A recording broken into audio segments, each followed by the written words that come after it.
Hello student, welcome back to our channel decoder भाऊ. माझं नाव शुभम आहे. मी IT इंजिनियर आहे. सध्या मी सायबर सिक्युरिटी डोमेनमध्ये काम करतो. आजच्या या व्हिडिओमध्ये आपण खूप important SPPU first year engineering 2024 पॅटर्नचे फंडामेंटल्स ऑफ प्रोग्रामिंग लँग्वेजचे युनिट 5चे मोस्ट इम्पॉर्टंट क्वेश्चन आपण पाहणार आहोत एकाच व्हिडिओमध्ये. युजर डिफाईन फंक्शन्स पूर्ण स्ट्रक्चर आपण पाहणार आहोत यामध्ये आपण.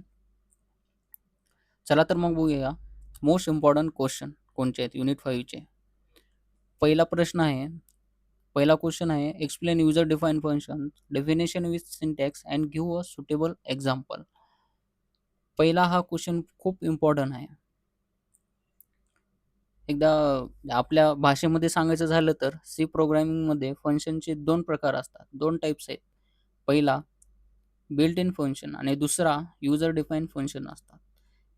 पहिला प्रकार कोणचा आहे, टाइप्स कोणचा आहे, बिल्ट इन फंक्शन हे कंपाईल सोबत आधीच येतात, जसे की प्रिंट एफ, स्कॅन एफ हे आपण लिहित नाहीत, डायरेक्ट वापरतो. आणि सेकंड वाला कोणचा आहे, युजर डिफाईन फंक्शन हे स्वतः आपण लिहितो आपल्या प्रॉब्लेमसाठी. असं समजा बिल्ट इन फंक्शन म्हणजे हॉटेलमधील रेडीमेड जेवण असतं आपलं, आणि युजर डिफाईन फंक्शन म्हणजे काय असतं, ते स्वतः आपण घरी बनवतो अगदी आपल्या आवडीप्रमाणे. हे सिंपल एक्झाम्पल आहे ते. हे असे एक्झाम्पल सांगितले तर तुमच्या डोक्यात लवकर लक्षात येईल आणि इझिली तुम्हाला एक्झाममध्ये रिकॉल होईल. रट्टा मारायची गरज नाही. चला तर मग बघूया आपण दुसरा क्वेश्चन कोणचा आहे आपला. Explain function declaration, function definition, function call, किंवा सुटेबल एक्झाम्पल. ओके, तीन टर्म नीट समजून घ्या. फंक्शन डिक्लेरेशन याला प्रोटोटाइप पण म्हणतात. हे कंपायलरला आधीच सांगण्यासारखं आहे. अरे कंपायलर या नावाचं फंक्शन येणार आहे, तयार राहा असे म्हणतो तो. इझिली समजून घ्यायचं आपल्या आपल्या भाषेमध्ये, तेव्हाच तुम्हाला समजेल. नेक्स्ट कोणचं आहे, फंक्शन डेफिनेशन. हे ॲक्च्युअल फंक्शन आहे बॉडी सकट. ॲक्च्युअल लॉजिक इथं लिहितो आपण कशामध्ये, फंक्शन डेफिनेशनमध्ये. नेक्स्ट आहे फंक्शन्स कॉल. हे फंक्शनला एक्झिक्यूट करायला सांगतं, आता काम सुरू करतो असं म्हणतो तो. चला तर मग बघूया आपण. हे आपण तीन गोष्टी पॅराग्राफमध्ये लिहायचं आपण स्टेप बाय स्टेप. तिसरा क्वेश्चन आहे, एक्सप्लेन बिल्ट इन फंक्शन आणि user define function in C. हा एक असा क्वेश्चन आहे, ते आपण कंपॅरिझनमध्ये लिहायचं आहे. बिल्ट इन फंक्शन आणि युजर डिफाईन फंक्शन आपण लिहायचं, इझी आहे. नेक्स्ट आहे आपला, how do you define and call a function in C. हा प्रश्न, हा क्वेश्चन बघून आपण घाबरून जायचं नाही, इझी आहे क्वेश्चन. काय म्हणलेलं आहे, आपण यामध्ये आपण स्टेप बाय स्टेप लिहायचं. आपण कसं की स्टेप 1 मध्ये काय करायचं, फंक्शन डिक्लेअर करायचं आपण, त्याचे प्रोटोटाइप लिहायचे. स्टेप 2 मध्ये काय करायचं, आपण फंक्शन डिफाईन करायचं आणि बॉडी सोबत. आणि स्टेप 3 आपण मध्ये काय करायचं, आपण मेन फंक्शनमध्ये फंक्शन कॉल करायचं. आपण इझी आहे, एक्झाम्पल सोबत आपण लिहायचं. तुमचा ऑलरेडी अभ्यास झालेला आहे. हे मोस्ट इम्पॉर्टंट आपण क्वेश्चन करा तुम्ही, आणि एक्झाममध्ये तुम्हाला पैकीच्या पैकी मार्क भेटतील, मी सांगतो तुम्हाला. नेक्स्ट क्वेश्चन कोणता आपला, what is the recursion, explain it with suitable example. या प्रश्नाला 100% एक्झाममध्ये येणार, लिहून घ्या तुम्ही, नक्की मार्क करा. सगळ्यात पहिल्यांदा हा प्रश्न करून जावा तुम्ही. रिकर्शन म्हणजे जेव्हा एखादा फंक्शन स्वतःला कॉल करतं त्याला रिकर्शन म्हणतात. रिअल लाईफ एक्झाम्पल द्यायचं झालं तर तुम्हाला लवकर तुम्हाला समजेल. समजा तुम्ही एक आरसा दुसऱ्या आरशासमोर आपण धरायचा, आपण त्यात तुम्हाला इन्फिनाइट रिफ्लेक्शन दिसतात. अगदी तसंच फंक्शन स्वतःलाच कॉल करतं राहतं. पण कॉम्प्युटरमध्ये एक बेस कंडिशन असते जी रिकर्शन थांबवते, नाहीतर प्रोग्राम क्रॅश होतो. आता आपण चला तर मग बघूया आपला नेक्स्ट कोणचा आहे, आपण स्ट्रक्चर. आहे पुस्तकामध्ये असंच आहे, युजर डिफाईन आणि स्ट्रक्चर. एकही क्वेश्चन तुम्ही चुकवणार नाही. प्रत्येक प्रत्येक ह्याच्यावरती मी क्वेश्चन दिला आहे. एवढे तुम्ही सगळे करून गेले ना, तुम्हाला पैकीच्या पैकी मार्क भेटतील तुम्हाला. चला तर मग बघूया आपण structure. What is the structure, explain C syntax of structure declaration with example. 6वा प्रश्न आहे, स्ट्रक्चर म्हणजे काय. सी मध्ये स्ट्रक्चर डिक्लेरेशनचा सिंटॅक्स एक्झाम्पल सहित आपल्याला लिहायचा आहे. स्ट्रक्चर म्हणजे नेमकं काय? युजर डिफाईन्ड डेटा टाइप असतो, जो वेगवेगळ्या प्रकारच्या व्हेरिएबलला एकत्र स्टोअर करतो. तो काय करतो? वेगवेगळ्या प्रकारचे व्हेरिएबल असतात ते एकत्र स्टोअर करतो, कंबाईन करतो. फॉर एक्झाम्पल सांगायचं झालं तर एका स्टुडंटचा डेटा असतो. त्याचं नाव स्ट्रिंगमध्ये असतं, वय का असतं, इंटिजरमध्ये असतं, मार्क्स फ्लोटमध्ये असतं, पॉईंटमध्ये. हे 3 वेगवेगळे डेटा टाइप आहेत.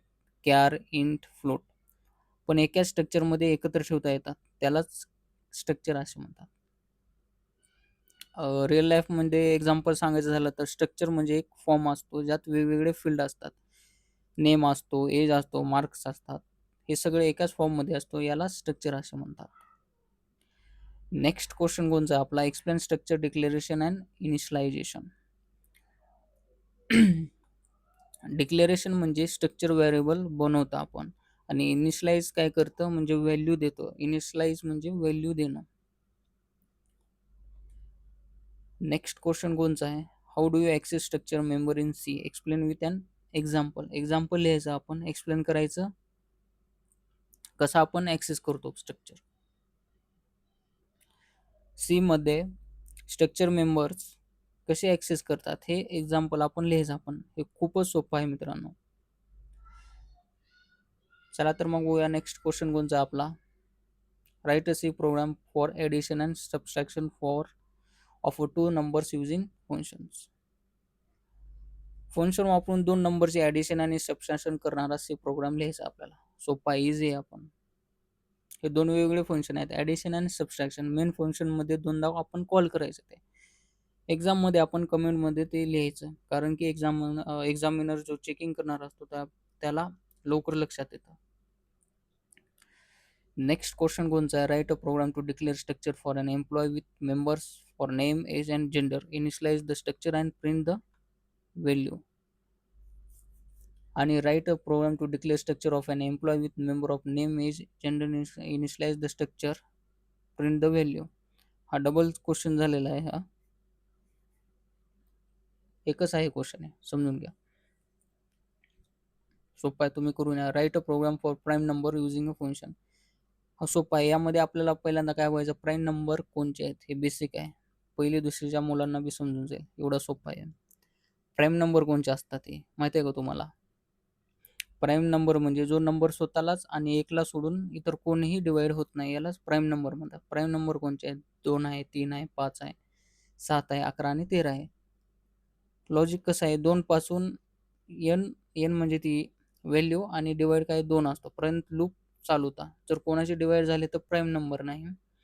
जर कोणाचे डिवाइड झालं नाही तर प्राईम नंबर आहे, असं असतं. हे झालं युनिट 5 चे मोस्ट इम्पॉर्टंट क्वेश्चन. याच्या डिस्क्रिप्शनमध्ये 4 युनिटचे लिंक दिले आहे व्हिडिओचे, ते पण पाहून घ्या. हा क्वेश्चन पूर्ण तुमचा सब्जेक्ट या 5ही व्हिडिओमध्ये आहे. तुम्हाला मोस्ट इम्पॉर्टंट तुम्ही एवढं करून गेला ना, तुम्हाला पैकीच्या पैकी मार्क भेटणार, मी सांगतो. कारण की मी या फेजमधून गेलेलो आहे. मी स्वतः IT इंजिनियर आहे, मला माहीत आहे. याच्यापेक्षा जास्त पुढे आहे तुम्हाला सेकंड इयरला, थर्ड इयरला, फायनल इयरला. अवघड सब्जेक्ट आहेत, हे इझी सब्जेक्ट आहे तुम्हाला. चला तर मग भेटूया नेक्स्ट सब्जेक्टमध्ये. आपण चॅनलला सबस्क्राईब केलं नसाल तर सबस्क्राईब करा, तुमच्या मित्रांना सेंड करा हे 5ही व्हिडिओ युनिट 5चे, जेणेकरून त्यांचा बी अभ्यास होईल आणि त्यांचा बॅक लागणार नाही. तुमच्या कॉलेजच्या ग्रुपमध्ये सेंड करा, व्हॉट्सअप ग्रुपमध्ये सेंड करा. चला तर मग भेटूया नेक्स्ट व्हिडिओमध्ये आणि नेक्स्ट सब्जेक्ट सोबत. थँक्यू.